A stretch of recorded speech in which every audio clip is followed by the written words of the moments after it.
The following is a presentation of the Force Center podcast feed.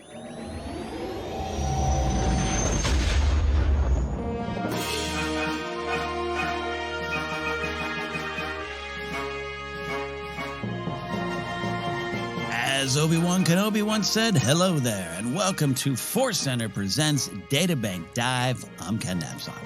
And I'm Joseph Scrimshaw, and this is our short, fun show where we talk about the wild and the weird and the fun side of Star Wars. We're very excited for the topic today. We always want to let you know that if you're enjoying Databank Dive, we did a whole season over on the Companion. Ken, what is the right noun for the Companion?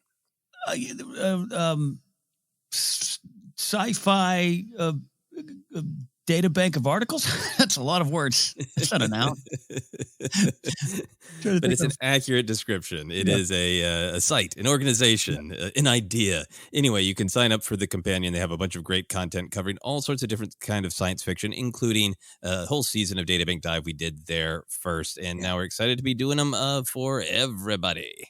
Yeah, shout out to Tommy, Terry Green, and the team over there. We loved working with the Companion, so check out that. But today we are going to be taking a dive into the Star Wars Databanks to a pretty recent entry into the databank. We are going to the Obi-Wan Kenobi show, and Joseph, we are going to be discussing Freck. Oh, I'm so excited for this. Freck is so fresh in the lineup of Star Wars weirdos. You were putting this episode together. You sent over to me that you wanted to talk about Freck, and I was just over the moon. I'm so excited to talk about Freck. Freck is mole trucker guy. He's also a little bit of the nice Imperial. We're going to dive into that. There's a lot to get into about Freck. Here's what the StarWars.com databank has to say about Freck. On the world of Mapuzo, Freck spends his days transporting stormtroopers between far-flung outposts. Man, what a day. But with an affable demeanor, this Condorlan, I've never stopped to think about how to say that. Condloran, Condluran, Condloran, maybe? Yeah, I think you just running it fast. Condloran. He is happy to even pick up the occasional hitchhiker looking for a ride to the next starport. You see, guys, he's just a nice guy. But his allegiance remains with the Empire. Oh, there was the twist, the shoe drop ending to that tale there. Wow. So more from Wookieepedia. We like going to Wookieepedia to kind of get just a little bit more, some more flavor to the entry. There was a lot of details in the Wookieepedia entry for Freck that just kind of describe what we saw in the show. Great stuff. But I pulled this one, Joseph. Freck donned brown and gray attire, including trousers, a belt with compartments, fingerless gloves, and a leather jacket. That's a character. That's a creature that knows how to put an ensemble together, I think. I love Wookieepedia. Wookieepedia is always written to make everything sound fun and exciting. You watch Freck on screen, and to me, I just see a guy who's wearing it's kind of the basic clothing of like a trucker on the planet Mapuzo, right? Yeah. But they make it sound so romantic and exciting. He donned. Now I picture Freck like a superhero picking out his uniform and pulling on those fingerless gloves. It's also, to me, to read it, he's kind of brown and gray. He's kind of like mundane in the show, but you're reading this when he's like a belt with compartments, fingerless gloves, a leather jacket. It's like, what is he in a punk rock video? He sounds so exciting from the description. And what belt with compartments, what secrets are in those compartments? It's a little bit about what his character is about. So let's get into the discussion of this character Freck that showed up in the third chapter of the Obi-Wan Kenobi show on Disney Plus. How would we, Joseph, describe him physically? And yes, let's start with his face. He's got a thing on it, I think is the main thing. I had to look it up because I felt like I so enjoyed Freck. I so enjoyed that episode of Obi-Wan Kenobi, but I was like, there was like a tickle in my brain of like, I feel like I've seen that alien before in Star Wars. And then I Googled and was like, oh no, that's a mole from the real world that I have seen on the internet and probably National Geographic, based on the star-nosed mole. So yeah, that just kind of that flesh on his face that looks like a kind of You know, when a superhero punches another superhero in older comic books and you have the little punch explosion effect, that's his face. That's his face. Yeah, he's got I guess you couldn't even really call them tentacles, right? Just the protrusions from the mouth, like you say, the star burst kind of design. Solid, looks like black eyes. His eyebrows look almost like scales pointing out. Some healthy jowls, and he's got some great teeth for like maybe non-wood. I mean, he's kind of got some rodent-like teeth. And then the hands, he's got a big set of claws. He's got some, he's got some meat hooks for hands here. He'd be great in a fight, and just these claws. Like I've seen that animal at the LA Zoo 10 times over. I really have to question if he actually chose fingerless gloves or he put on gloves and they became fingerless when his claws burst through. Wow, look at that. My gloves have holes in them now. Yeah, I like that look. Yeah. He has this whole vibe to me of like he like I don't know, there's just something about him that has that whole everyday vibe that we'll talk about, but just even in his appearance, like looking at he's got that weird little cowl too. Like his outfit's actually pretty cool, but the vibe I got from just watching him is just like a guy at the local bar with maybe an infection. a little bit of that vibe too. And he's a bigger guy. He's a little portly just because he's a working man who probably stops at the gas station for a sandwich like I do more often than cooking a meal from home. But I bet he's so damn affable. He's that guy that's talking to every cab driver, every guy at the counter, the cashier. How's your day going? And you kind of, if you're behind him in line, you kind of want him to speed up, but you understand he's being nice. But you're like, I just want to get my cup of coffee. Could you go? Oh, what? You get some coffee? What do you got in there? And he's that guy. And we know this guy. We love this guy, but we at times tolerate this guy. Yeah, exactly. So. We actually first, I'm going to flip around where I was going with some of this here. You and I are both having fun with the voice. I think that's one of the things to love about Freck. But how do you feel about Freck's voice? And then especially after you realized or learned it was Zach Braff. There was something about it that sounded vaguely familiar, and I think I had that feeling of like, I bet that's a person who is known to us, right. who did that voice. But I really love it because it's silly and weird. I think that it's great to have Star Wars keep that vibe of silliness, weirdness. I think it wasn't like Zach Braff doing any. It's a big swing, but it's totally in the tradition of Star Wars. And I particularly liked it right in the middle of that part of Obi-Wan Kenobi because of the early parts of it has such like beautiful moments of hope. This is the episode where, Obi-Wan describes what the Force is like. It's like turning the light on, and feeling safe. And then it ends with Vader dragging Obi-Wan through the fire. It's like the light and the dark, and in between, guy with the silly voice. Well, that's Star Wars. It really is. And I'm sometimes, I don't know, mixed at best on what characters, alien characters specifically, I want to have voices, right? Like, I'm glad Bib Fortuna isn't, you don't fully understand him. You need some subtitles. Glad Jabba isn't like, hey, welcome to Jabba's palace. I'm glad that Lady Proxima, I love Linda Hunt. She's very talented. That voice doesn't work for me necessarily in that moment, that scene, but I'm okay with it. I don't know. It changes from character to character for me. So when this popped up, it immediately was, I wasn't like, what? I had this like, go on. Like, what are you doing here?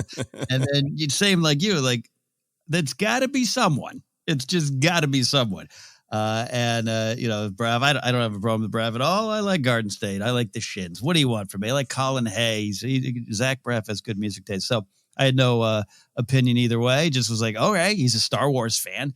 He and Donald Faison, both big Star Wars fans. And so to have him there and to have this big swing, but it has great purpose. Even what we're talking about of this affable demeanor. If that was the note, hey, you got to kind of like the guy.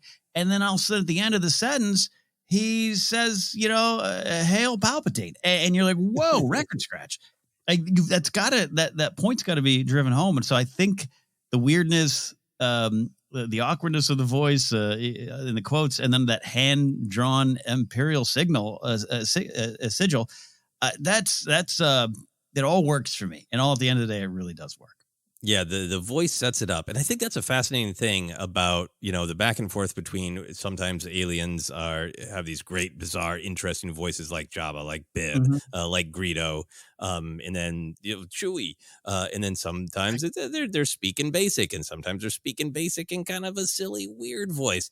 I think Yeah. there's this interesting distinction that a lot of the times when it is subtitled and cool, there might be something kind of funny or quirky in there, but in general, it's a threatening presence. Mhm. And Mhm. when a more of an element of comedy is desired, you get the real voices. And I think that's why Mm. Lady Proxima doesn't bother me. Like, she is Mhm. threatening, but there's a lot of comedy in there that lands because she's speaking basic. And I think Yeah. Freck is in that same, like, well, we're going to make everybody think he's just a silly, Mm. your trucker mole friend, your silly trucker mole friend. And like, whoa, no. Yeah. Yeah. Yeah, not to turn this into a conversation about Proxima, but yeah, I think over time that has the voice has less of a negative impact on me because of, some of the jokes and beats and just what's going on there, their works. It's just, and again, I'm saying this, it's not even fair to Star Wars from my point of view. Like, I change all the time about which way I like it, and there's a possibility that there was a point in time that I wouldn't have liked Freck, but I think I just immediately. You're right. You got a lot of darkness going on, and the voice sells this idea of a little bit of hope. Right? It's played that way. So these two characters, Kenobi and little Leia, that you're behind, and they're on this planet, and things are going wrong, and Kenobi's stressed, and this isn't right, and just like, oh yeah, hey, look at that. He sounds so nice. You've got hope Hmm. here. I think it was effective. Yeah, incredibly effective. I think it adds to his power. Yeah, his power indeed. What was your reactions to that sequence coming around to the back of the speeder truck, I think they call it, and seeing that hand drawn Imperial insignia? Like, what did you take from that? Yeah, I mean, I think it is, to me, like, the power of the character that he starts out is the kind of a character we've seen before, right? Like, Yeah, animal weirdo is a Star Wars classic. yeah, Sometimes, a bounty hunter, or uh, some sort of a no good villainous character lounging in Jabba's palace, drinking a big glass of yeah, something, but animal weirdo, walrus man, yeah. prune face, they all have proper names now. But even the Mon Cala, even Admiral Akbar being like, yeah, the fish guys. There's such a proud tradition of weird animal guys or animal weirdos Mm, in Star Wars. So I love to have that kind of addition with it's a mole guy. mm, But I mm, think the reason that the whole Imperial thing worked for me is because the vibe that they set up of he's just a friendly guy doing his job. mm, And when the dime dropped on seeing that Imperial sigil, is like great. The tension for the episode for mhm, mhm, Obi-Wan's emotion of seeing that, the actual danger of it. But it all worked for me because of Freck, because I have had lots of life interactions with guys like Freck, honestly, where they mm. sound so friendly, and they sound friendly to a point where it makes me nervous, because I've sat next to Freck on an airplane, right? It's like, well, what do you do? This is a long ride. I'm sorry. I just like to talk. I'm just being Yeah. friendly. Anyway, here's a cult I'm involved in, and I have some paperwork for you. Like, I've Yes. had that conversation with somebody who has a 100% Freck vibe. So it's like, yeah, okay, here we go. Here we go. Yeah. This leads to the question we always ask on every episode here. What is the magic of Freck, and what does he add to the legend? And I'll start by saying, yeah, there's a little bit of what you're describing here. I talk about the guy getting the sandwich, but yeah, of how many times airplane, Uber driver, person you're standing in line with at the DMV or coffee shop, and it's this kind of interaction, and it's going good, and all of a sudden they say something that in your head you go, oh, here we go. Here it Yep. is. And that kind of works for the Star Wars story. This is the big legend of Star Wars. You're in this Imperial era, and you got the guy going, "It's a great day, right, to serve the Empire, huh?" Yep, like-minded folks. Yeah, that's like such a. I've had that conversation too with like Mm-hmm. going to school, and meeting the sort of the parents who are like, everything's just right with them, and just right in this sort of like I'm projecting it to the world way, and then inevitably, you see the dad lean over and whisper something kind of creepy. Yeah. And like, oh, okay, Yeah. I get it. Yeah. Yeah, and I think it's so real world. It's not my story to tell, but my pal Roger Craig Smith tells this great story of hiring a handyman at his cabin, and the whole exchange is great. He's going to hire the guy. At the very end, the guy looks at his telescope and goes, "What do you use that for?" I look at the stars. "Oh, you think the Earth is round, then, huh?" And just that everything changes in the conversation. That's Freck to me. He's a flat galaxy earther or something out there. Oh. He's like, you look, your name's Ben and Luma. That's great. So if I told you about Palpatine's, purpose today, like it's just what, and I just think it's so as over the top as the voice is, and even the design, weird mole guy face with a huge claw. It's a sloth claws, like. It's so real, and it just really adds to what this era is trying to accomplish. I love the idea of that Freck would think Mpuzo is an entirely flat planet. There's a big glass bowl over it there. That's what it is. Yeah. Yeah, well, I can take you this far. Any farther than that, we'll fall off the edge. Oh, you think the spaceships... Oh, you think they fly. You're not actually flying in those. Those are simulators. It's all a trick. Yeah, so it's like, I just think it's great. And I think, and again, for the first second I hear that voice with this great quote that you and I love, but it's just like, it was a bit of a record scratch. And it's almost like this, like, am I going to like this or not? And I just think within 2 seconds, I just love everything it represents. Yeah, so great. Yeah, that's it. That's a weird story. Where do you think, this is maybe where I want to go next, Joseph. Where do you think Freck took a wrong turn in his life? How did he become an Imperial sympathizer? Or third question, was this just always the way? I think this is what I love about him the most is I don't think he has any like major traumatic experience, right? Like, Right. I think maybe he got pickpocketed once, right? And now he's obsessed with like rigid, incredibly forceful rule of law kind of stuff, right?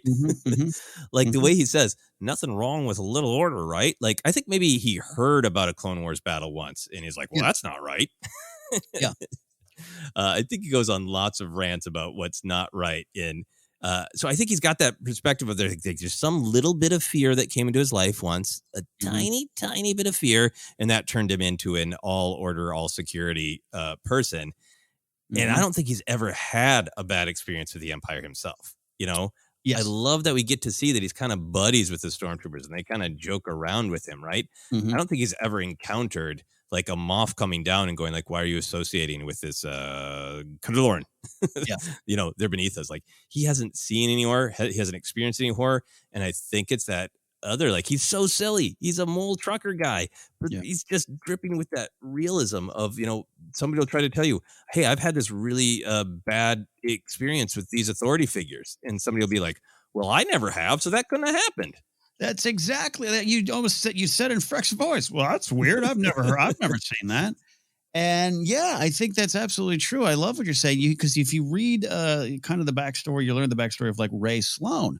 Rey Sloane, that's what sets her off on the Imperial path. She was helped in a way with some situations with her upbringing and family and the area she lived in, where to her, from her point of view at that point in her life, well, the Imperials brought order and safety. I want to be part of that. And from that, it unfolds and her path goes a little differently. And this is why I think Rey Sloane's very valuable to the Star Wars story and the Imperial story, like adding just putting a different kind of person in that mix and how do you pull them out of it?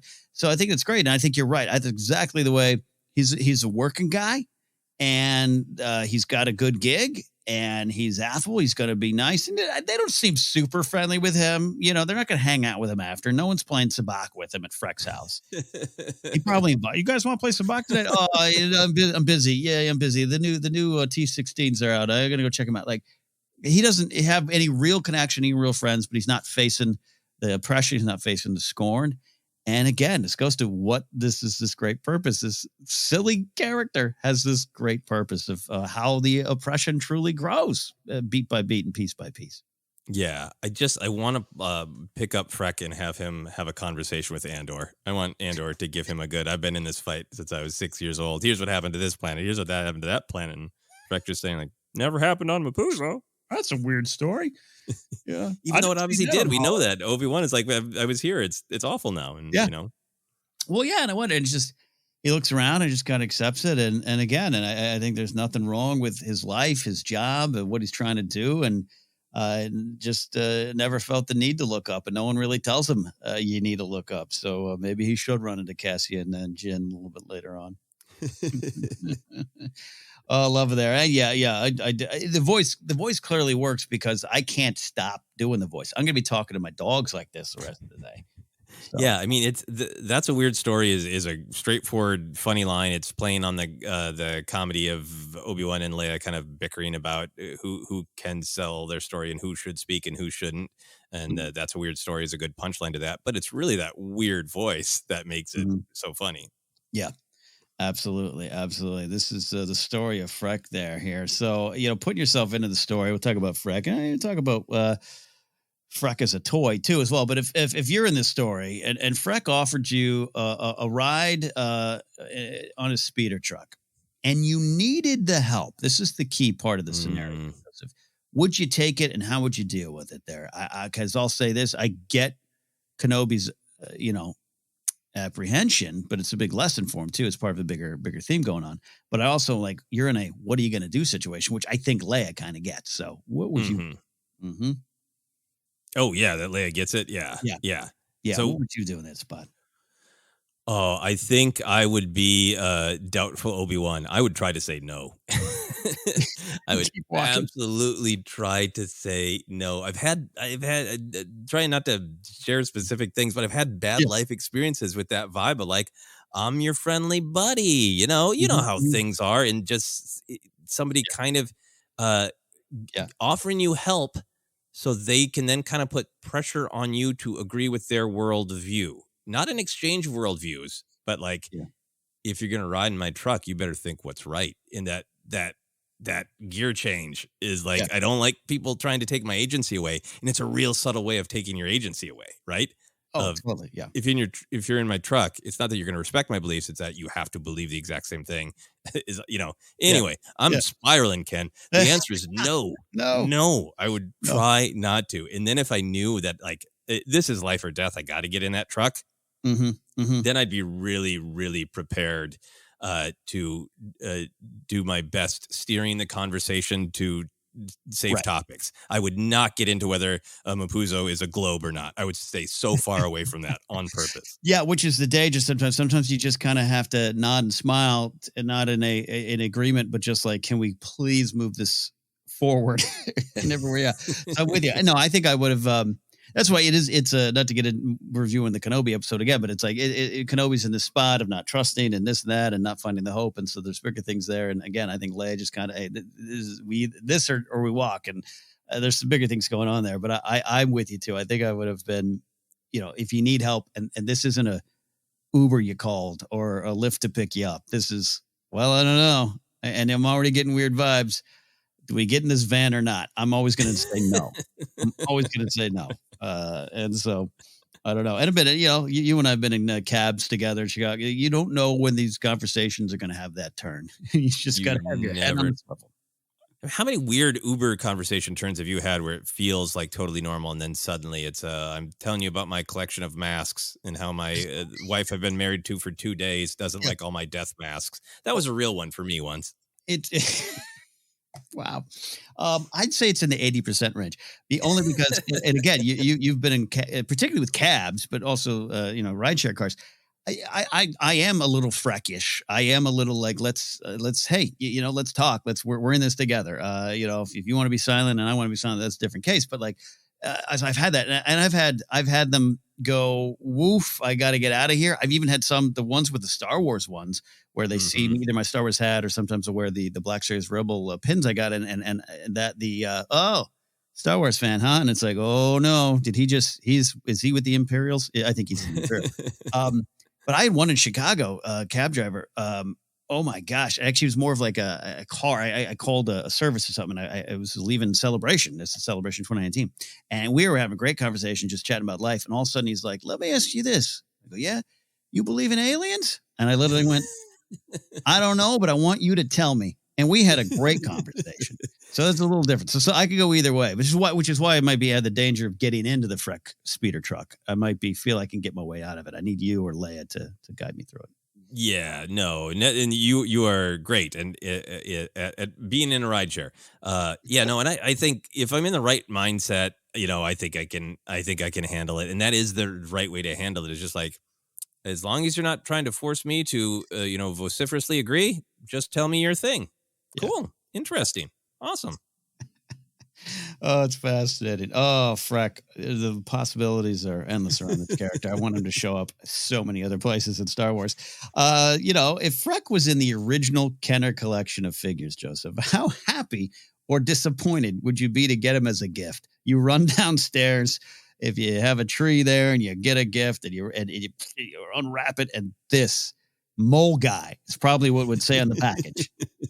What's your reaction as a kid? Oh, I would be thrilled by Mole Guy. I was happy with all of the weird aliens because they were interesting action figures. Whether they needed it or not, they came with a blaster. Yes, yes. Would have come with like an E11 probably blaster. And I would have made up an exciting backstory, like particularly if he came out back in the day and I'd only seen, whatever this movie is once, looked at the picture book and be like, oh, the truck driver, kind of a weird guy, but hey, I bet he secretly works for Jabba. Yeah. I bet he's actually a bounty hunter. I would have made up a whole story for Freck. Ah, that's great. I love it. I would have, this would have been a journey because this kind of did happen to me. I'm one of those kids that, God bless my folks that did what they could to make me and my sister have a great life. And, we were lower middle class. So I was always thankful for the gift, but unfortunately they weren't plugged in enough. So it was like, I didn't get He-Man, I got Ram Man. And, it's fine. So I would have been like, outwardly would have been like, yay, but inside would have been like, darn it, I got Mole Guy. And my friend Terry got Luke or got Kenobi. Like, what am I going to do? But years later, this would have been Mole Guy, much like my Y-Wing, which kind of showed up in this. My friends got the X-Wing. I got the Y-Wing. So the Y-Wing becomes my identity. Freck or Mole Guy would have become my identity. It would have just grown to really love this weirdo that I got and was disappointed with years ago. That would be great if today you were saying, I'm a Mole Guy. The Mole Guy's my guy. Okay. And people shout Mole Guy at me at conventions and stuff. The Y-Wing. Or you with Terra Sanube, where it's just, things we love. We understand you guys join us on those journeys. So there you go. I love that there. Would you have, you wouldn't have tried to trade Freck in a package for a Luke, or I don't know if you traded figures. I never did. I had some friends who used to try to do that with me. No. An older kid tried to trade me every figure he had for Yoda, and I had to stay strong and resist. Like, no. I learned my lesson. I once did a trade for Merman and didn't realize till the trade was completed and left a friend's house that his ear was ripped.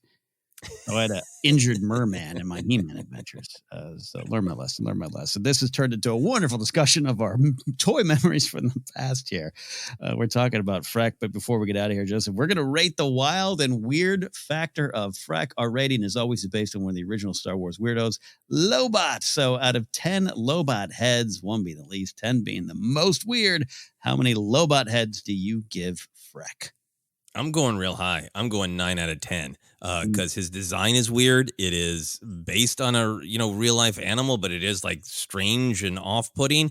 And then the switch from feeling like just this total normal everyday fella to dangerous imperial enthusiast is so fun and shocking. I'm shooting him up to a 9. Love that. Here's the thing. I got to tell you, I almost wanted to go 10 out of 10 Lobot heads. But the reason I distracted it is because we're rating the wild and weird factor. He is wild. He is weird. He's also just a working stiff on a speeder truck. And that's so wonderfully normal. I almost deducted a point. So he's 9 out of 10 for me. 2 big 9s for Freck.